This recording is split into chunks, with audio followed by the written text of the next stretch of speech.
貓爪草咧，佢個名係帶草字噶，但係咧佢其實真正入藥嘅係毛茛科植物小毛茛嘅乾燥嘅塊根噶。因為佢個外形咧好似貓嘅爪咁，所以咧佢就名字叫貓爪草啦。咁喺中醫理論裏邊咧，結節咧大多數係因為體內痰濕同埋毒邪凝結而成噶，而貓爪草咧佢就擅長對付呢種類型嘅健康問題。大家好，我係謝醫生。呢一期嘅影片咧，我哋嚟講講貓爪草。咁相傳咧，貓爪草仲同古代嘅名醫華佗有關，有一個咁樣嘅小故事。咁有一次咧，有一個華佗咧，佢就出巡歸來啦。佢個路上咧就遇到一個被毒蛇咬親嘅小貓咪。咁呢個小貓咪咧，幾痛苦咁喺個地上面佢嘅身上咧就生起咗一個泡啦。咁華佗見狀，身心靈敏。佢就用隨身嘅刀咧，將嗰個腫泡咧劃開，咁擠出嗰啲毒液。咁接下來咧，如何治療咧？佢一時都唔知點做。咁正喺佢哋思索如何用草藥嚟治療嘅時候咧，一隻大貓咧從遠處咁跑過嚟，佢個嘴裏邊咧仲叼咗一粒帶金嘅，同埋一個開始黃色小花嘅野草。咁佢就跑到呢個華佗身邊，將個草放咗下來。咁華佗一睇，佢思考咗一陣，佢就將嗰一兜草同埋佢嘅根同埋葉咧一齊碾碎佢，敷喺嗰個小貓嘅傷口上面。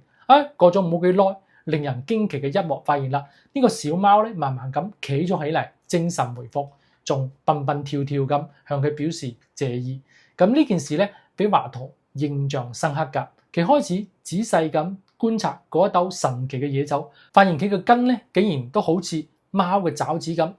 於是咧，佢就特意採咗翻嚟，反覆研究試用，發現呢種植物咧唔單止可以解毒消腫，仲有軟堅散結嘅作用，療效非常出眾。從此以後咧，華佗就將呢種野草咧命名為貓爪草。咁除咗華佗發現貓爪草呢個傳說之外咧，民間仲有一個關於佢個故事喎。咁呢個故事咧係同春秋時期嘅葉王勾踐有關㗎。相傳咧，葉王勾踐咧喺臥薪嘗膽之後咧，佢準備復國之際咧，突然個頸部咧喺個喉嚨嘅地方咧出現一個堅硬嘅腫塊，佢痛苦不已，連液咧難以入眠啊！嗰個御醫咧就試圖用方法，但係咧就毫無起色，呢個腫塊仲係越嚟越大，越嚟越痛啦。咁使呢個勾踐咧就寢食難安，心煩意亂，無奈之下咧，佢就下令選上求醫啦。咁呢個時候咧，忠臣范蠡咧，佢為咗救子，佢就即刻去走訪民間。於是咧，佢尋找咗偏方同埋草藥，幾經波折咧，終於俾佢揾到靈藥同埋藥材。咁一日上朝嘅時候咧，范蠡咧就禀告呢個勾踐喎，佢話：咁大王頸部嘅病症咧，喺民間稱之為勒子根，咁中醫叫做痰鬱。所以咧，佢係痰濕凝結所致，係由於勞累啦、風寒啦、飲食唔好咁造成㗎。於是咧，呢個范蠡咧就從呢個衣袖嗰度取出一大把野草，就係貓爪草啦。個范蠡咧建議以貓爪草咧擔味水煮服，半熱即愈。咁勾踐咧服用咗之後咧，就係3日呢個腫塊就明顯縮細，13日咧就完全痊愈。咁勾踐咧就好高興啦，佢就想百萬黃金去酬謝呢個范蠡啦。咁范蠡就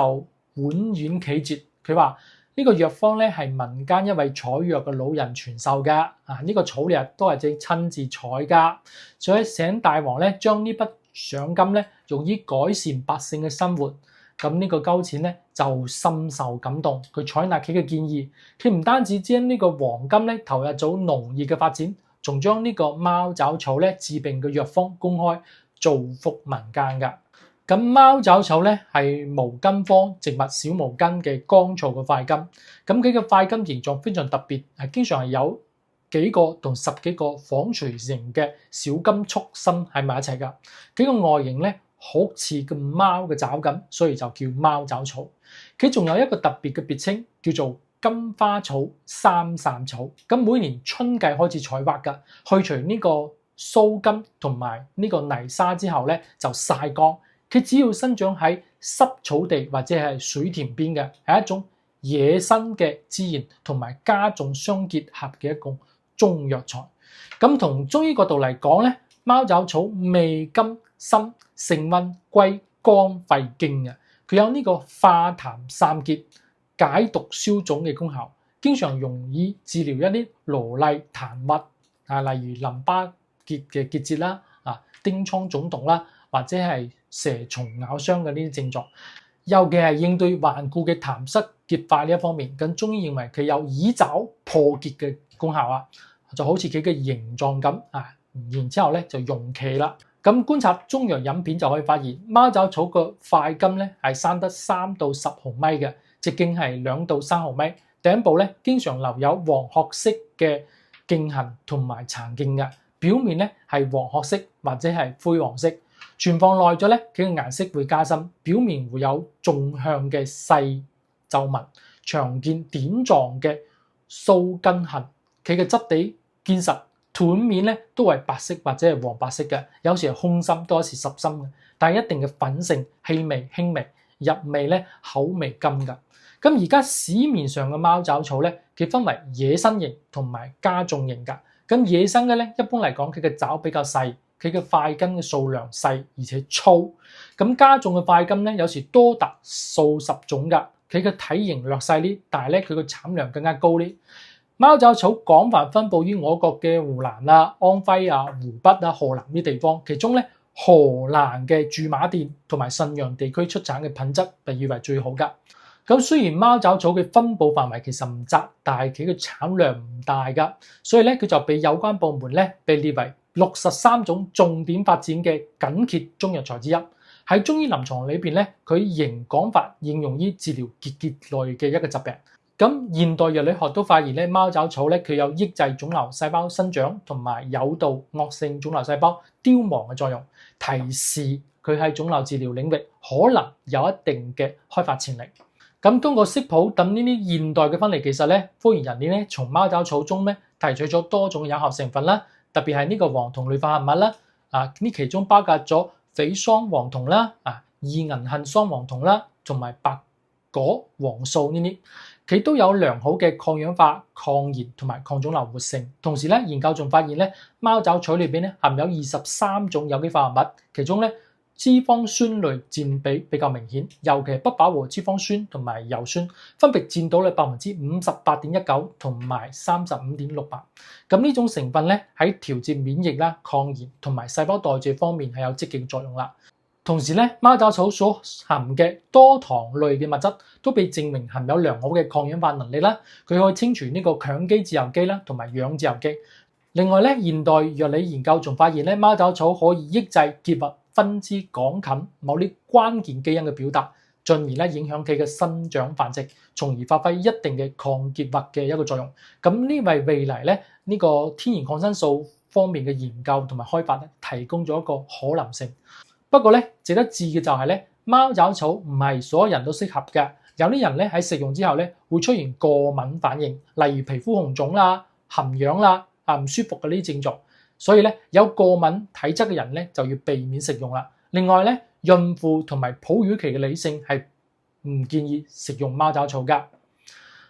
因為咧目前咧缺乏一個系統嘅動物實驗同埋臨床安全評估。唔可以完全排除咧呢個貓爪草對胎兒同埋嬰兒可能造成嘅負面影響，包括潛在嘅致畸風險，或者係通過乳汁影響嬰兒發育嘅可能。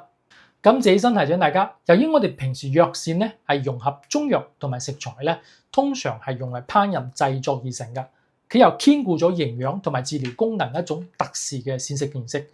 由於咧呢個藥膳佢嘅本身係涉及到呢個藥材㗎，所以咧必須係遵從中醫嘅辨證施膳原則。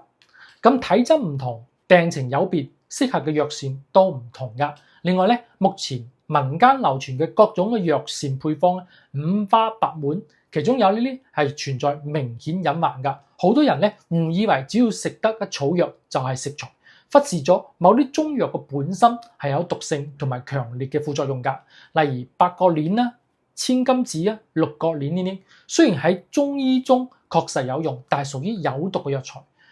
所以咧，未經過專業炮製或者係指導擅自加入藥膳當中咧，好有可能對我哋人體造成肝腎嘅損害、中毒反應，甚至係更嚴重後果。所以咧，藥膳雖然好，都唔可以道聽途說就盲目照搬食譜㗎。